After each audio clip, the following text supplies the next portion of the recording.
ஆகாஷவாணி.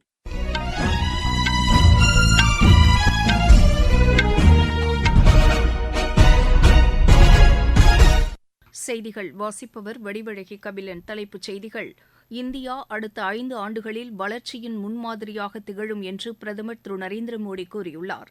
ஐநா பாதுகாப்பு சபையில் சீர்திருத்தங்களை கொண்டுவர வேண்டியது காலத்தின் கட்டாயம் என்று வெளியுறவுத்துறை அமைச்சர் டாக்டர் ஜெய்சங்கர் தெரிவித்துள்ளார். வளர்ச்சி பெற்ற இந்தியாவை உருவாக்குவதற்கு மத்திய அரசு அரிய பல திட்டங்களை செயல்படுத்தி வருவதாக தகவல் ஒலிபரப்புத்துறை இணையமைச்சர் டாக்டர் எல் முருகன் தெரிவித்துள்ளார். மகாராஷ்டிரா மாநில முன்னாள் முதலமைச்சர் மனோகர் ஜோஷி மும்பையில் இன்று காலை காலமானார். இந்தியா இங்கிலாந்து இடையேயான 4வது டெஸ்ட் கிரிக்கெட் போட்டி இன்று தொடங்கியது. இனி விரிவான செய்திகள். இந்தியா அடுத்த 5 ஆண்டுகளில் வளர்ச்சியின் முன்மாதிரியாக திகழும் என்று பிரதமர் திரு நரேந்திர மோடி கூறியுள்ளார். வாரணாசி இந்து பல்கலைக்கழகத்தில் இன்று சமஸ்கிருத விருதுகளை வழங்கி பேசிய அவர், பாரம்பரியத்தோடு இணைந்த வளர்ச்சிக்கு நாடு முக்கியத்துவம் அளித்து வருவதாக தெரிவித்தார். இந்தியாவின் வளமிக்க கலாச்சாரம் உலகின் அனைத்து பகுதிகளிலும் எதிரொலிப்பதாகவும் அவர் கூறினார். வாரணாசியில் 13,000 கோடி ரூபாய் மதிப்பிலான வளர்ச்சித் திட்டங்களையும் திரு நரேந்திர மோடி இன்று தொடங்கி வைக்கிறார்.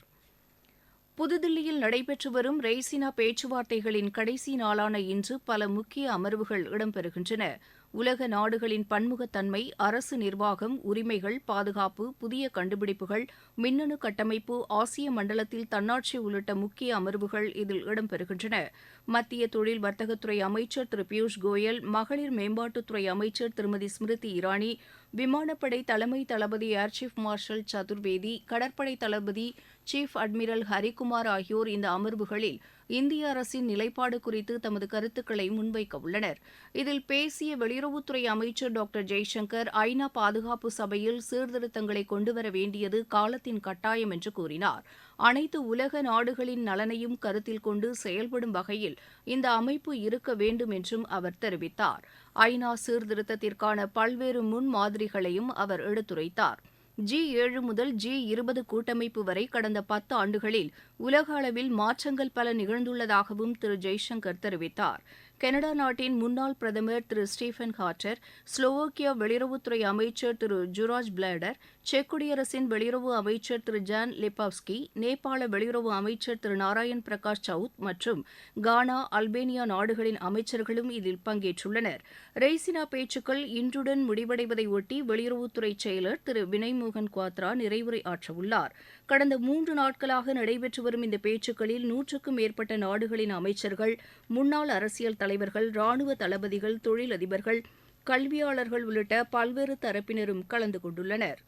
மகாராஷ்டிரா மாநில முன்னாள் முதலமைச்சரும் மக்களவை முன்னாள் தலைவருமான மனோகர் ஜோஷி மும்பையில் இன்று காலை காலமானார். அவருக்கு வயது 86. அவரது மறைவிற்கு இரங்கல் தெரிவித்து பிரதமர் திரு நரேந்திர மோடி வெளியிட்டுள்ள சமூக வலைதள பதிவில், பொது வாழ்வில் தம்மை அர்ப்பணித்துக் கொண்ட மனோகர் ஜோஷி தேசிய அளவிலும் மாநில அளவிலும் மிகப்பெரிய பொறுப்புகளில் இருந்து மக்களுக்கு அரும்பணியாற்றியவர் என்று குறிப்பிட்டுள்ளார்.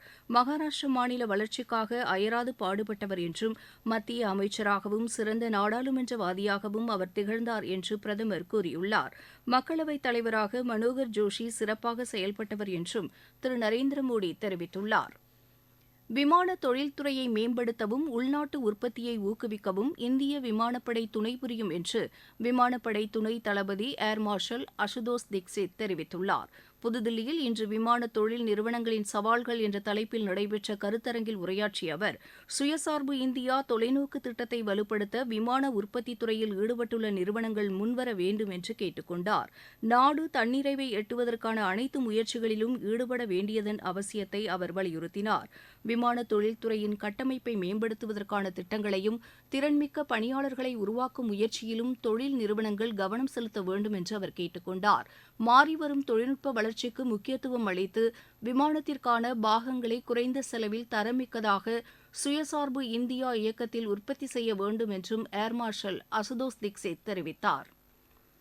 நாட்டின் பணவீக்கத்தை கட்டுப்படுத்தும் நடவடிக்கைகளை ரிசர்வ் வங்கியின் நிதிக் கொள்கைக்கான குழு தொடர்ந்து மேற்கொள்ள வேண்டும் என்று அதன் ஆளுநர் திரு சக்தி காந்ததாஸ் கேட்டுக் கொண்டுள்ளார். மும்பையில் நடைபெற்ற நிதிக் கொள்கை குழுவின் 47வது கூட்டத்தில் பேசிய அவர் இதனை தெரிவித்தார். நீங்கள் கேட்டுக்கொண்டிருப்பது ஆகாஷவாணியின் செய்தி அறிக்கை.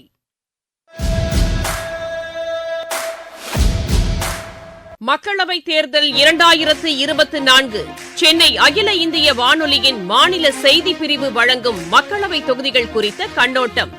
மக்களவைத் தொகுதிகள் குறித்த விவரங்களை முழுமையாக வழங்கும் இந்த நிகழ்ச்சி இரவு மணி 8:05 முதல் 8:20 வரை நாள்தோறும் இதே அலைவரிசையில் ஒலிபரப்பாகிறது. உங்கள் தொகுதி குறித்த விவரங்களை அறிந்து கொள்ள உதவும் இந்த நிகழ்ச்சியை கேட்க தவறாதீர்கள். 2047ஆம் ஆண்டுக்குள் வளர்ச்சி பெற்ற இந்தியாவை உருவாக்குவதற்காக பிரதமர் திரு நரேந்திர மோடி அரிய பல திட்டங்களை செயல்படுத்தி வருவதாக தகவல் ஒலிபரப்புத்துறை இணை அமைச்சர் டாக்டர் எல் முருகன் தெரிவித்துள்ளார். கோவையில் பிஜேபி சார்பில் நடைபெற்ற எண்மண் எண் மக்கள் யாத்திரையில் கலந்து கொண்டு பேசிய அவர், உலக அரங்கில் இந்தியாவிற்கு உயர்ந்த இடத்தை பெற்றுத் தருவதற்கான முயற்சிகளை பிரதமர் மேற்கொண்டு வருவதாக தெரிவித்தார். உலகம் முழுவதும், இந்தியா முழுவதும், தமிழகத்தினுடைய மூளை முடுக்கெல்லாம் தாக்கத்தை ஏற்படுத்தி இருக்கிற யாத்திரை. நம்முடைய மாண்புமிகு பாரத பிரதமர் திரு நரேந்திர மோடிஜி அவர்கள் கடந்த 10 ஆண்டுகளாக இந்த நாட்டை மிகவும் வேகமாக வளர்ச்சி பாதையை எடுத்து சென்று கொண்டிருக்கிறார்கள். நம்முடைய இந்த 10 ஆண்டுகள்ல இன்றைக்கு பாரத தேசம் உலக நாடுகளுக்கு வழிகாட்டியாக இருக்கின்ற தேசமாக நம்முடைய பாரத தேசம் இருக்கிறது. நம்முடைய பிரதமருடைய இலக்கு என்ன? 2047ல நம்மளுடைய நாடு உலகத்திற்கு வழிகாட்டியாக, உலகத்தினுடைய வல்லரசு நாடாக, அனைத்து மக்களுக்கும் கிடைக்கின்ற நாடாக இருக்க வேண்டும் என்ற அந்த லட்சியத்தோடு இன்றைக்கு இந்த ஆட்சி செய்து கொண்டிருக்கிறார்கள். உமாஜின் என்னும் தகவல் தொழில்நுட்ப உச்சி மாநாட்டை முதலமைச்சர் திரு மு க ஸ்டாலின் சென்னையில் இன்று தொடங்கி வைத்தார். இந்த மாநாட்டில் உரையாற்றிய அவர், தமிழகத்தை புதுமையான தொழில்நுட்பங்களை புகுத்தி $1 டிரில்லியன் பொருளாதாரமாக உயர்த்துவதற்கு தமிழக அரசு நடவடிக்கை எடுத்து வருவதாக தெரிவித்தார். சமூக நிர்வாகம் மற்றும் சுற்றுச்சூழல் இலக்குகளை சமநிலைப்படுத்தும் வகையில் பொருளாதார வளர்ச்சியை அடைவதற்கான தொழில்நுட்பங்களை தமிழகம் முன்னெடுத்துச் செல்லும் என்றும் முதலமைச்சர் கூறினார். இம்மாநாட்டில் பேசிய மாநில தகவல் தொழில்நுட்பத்துறை அமைச்சர் திரு பழனிவேல் தியாகராஜன், மாநிலத்தில் 600 கிராமங்களில் ஃபைபர் இழை இணையதள சேவைகள் வழங்கப்படும் என்று தெரிவித்தார். ஆசிய அளவில் தகவல் தொழில்நுட்பம், டிஜிட்டல் சேவைகள் தொடர்பாக 2 நாட்கள் நடைபெறும் இந்த மாநாட்டில் இந்த துறையைச் சேர்ந்த நிபுணர்களும் ஆய்வாளர்களும் கலந்து கொண்டுள்ளனர். நீடித்த வளர்ச்சி, செயற்கை நுண்ணறிவு, இணையவழி குற்றங்களை தடுத்தல் உள்ளிட்ட பல்வேறு தலைப்புகளில் கருத்தரங்குகளுக்கும் ஏற்பாடு செய்யப்பட்டுள்ளன. தமிழகத்தில் மக்களவைத் தேர்தலுக்கான ஏற்பாடுகள் குறித்து தலைமை தேர்தல் ஆணையர் திரு ராஜீவ்குமார் தலைமையிலான குழுவினர் ஆலோசனையை தொடங்கியுள்ளனர். சென்னையில் அரசியல் கட்சி பிரதிநிதிகளுடன் இன்று காலை ஆலோசனை மேற்கொண்டு வரும் இக்குழுவினர் பிற்பகலில் மாவட்ட ஆட்சியர்கள் மற்றும் காவல்துறை கண்காணிப்பாளர்களுடன் ஆலோசனை நடத்துகின்றனர். தமிழக, கர்நாடக, கேரள தலைமை தேர்தல் அதிகாரிகளுடனும் நாளை இக்குழுவினர் விவாதிக்க உள்ளனர். பின்னர் தமிழக அரசின் தலைமைச் செயலர் மற்றும் காவல்துறை தலைவருடனும் தேர்தல் ஆணையக்குழு கலந்து ஆலோசிக்கிறது. மக்களவைத் தேர்தலின் போது மேற்கொள்ள வேண்டிய பாதுகாப்பு, வாக்குச்சாவடிகளில் தேவையான வசதிகளை ஏற்படுத்துதல், வாக்காளர் பட்டியல், தேர்தல் நடத்தை விதிமுறைகளை முழுமையாக நடைமுறைப்படுத்துதல் உள்ளிட்ட முக்கிய விஷயங்கள் குறித்து தேர்தல் ஆணையக்குழுவினர் விவாதிக்க உள்ளனர். இந்தியா, இங்கிலாந்து அணிகளுக்கு இடையேயான 4வது டெஸ்ட் கிரிக்கெட் போட்டி இன்று தொடங்கியது. ராஞ்சியில் நடைபெற்று வரும் இப்போட்டியில் டாஸ் வென்று முதலில் பேட் செய்து வரும் இங்கிலாந்து சற்று முன் வரை 5 விக்கெட் இழப்பிற்கு 135 ரன் எடுத்துள்ளது. இத்தொடரில் இந்தியா 2-1 என்ற ஆட்டக்கணக்கில் முன்னிலையில் உள்ளது. ரஞ்சிக்கோப்பை கிரிக்கெட் போட்டியின் காலிறுதி ஆட்டங்கள் இன்று தொடங்கின. இப்போட்டியில் தமிழக அணிக்கு எதிரான ஆட்டத்தில் சௌராஷ்டிரா அணி டாஸ் வென்று முதலில் பேட் செய்து வருகிறது. புனேயில் நடைபெற்று வரும் சர்வதேச சேலஞ்சர் டென்னிஸ் போட்டியின் ஆடவர் இரட்டையர் பிரிவு அரையிறுதி ஆட்டத்தில் இந்தியாவின் ராம்குமார் ராமநாதன், சாகேத் மைனேனி இணை இன்று ஆஸ்திரேலிய இணையை எதிர்கொள்கிறது. ஆசிய கோப்பை கூடைப்பந்து தகுதிச் சுற்றுப் போட்டியில் இந்தியா இன்று கஜகஸ்தானை எதிர்கொள்கிறது. இப்போட்டி அஸ்தானாவில் இரவு மணி 7:30க்கு தொடங்குகிறது. ISL கால்பந்து போட்டியில் சென்னை அணி இன்று மும்பை அணியை எதிர்கொள்கிறது. சென்னையில் நடைபெறவுள்ள இப்போட்டி இரவு மணி 7:30க்கு தொடங்குகிறது. மகளிர் பிரீமியர் லீக் கிரிக்கெட் போட்டியில் மும்பை இன்று தில்லி அணியை எதிர்கொள்கிறது.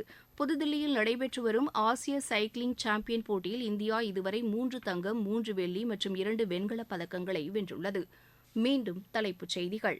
இந்தியா அடுத்த 5 ஆண்டுகளில் வளர்ச்சியின் முன்மாதிரியாக திகழும் என்று பிரதமர் திரு நரேந்திர மோடி கூறியுள்ளார். ஐநா பாதுகாப்பு சபையில் சீர்திருத்தங்களை கொண்டுவர வேண்டியது காலத்தின் கட்டாயம் என்று வெளியுறவுத்துறை அமைச்சர் டாக்டர் ஜெய்சங்கர் வலியுறுத்தியுள்ளார். வளர்ச்சி பெற்ற இந்தியாவை உருவாக்குவதற்கு மத்திய அரசு அரிய பல திட்டங்களை செயல்படுத்தி வருவதாக தகவல் ஒலிபரப்புத்துறை இணை அமைச்சர் டாக்டர் எல் முருகன் தெரிவித்துள்ளார். மகாராஷ்டிரா மாநில முன்னாள் முதலமைச்சர் மனோகர் ஜோஷி மும்பையில் இன்று காலை காலமானார். இந்தியா, இங்கிலாந்து இடையேயான 4வது டெஸ்ட் கிரிக்கெட் போட்டி இன்று தொடங்கியது. இத்துடன் இந்த செய்தி அறிக்கை நிறைவு பெற்றது.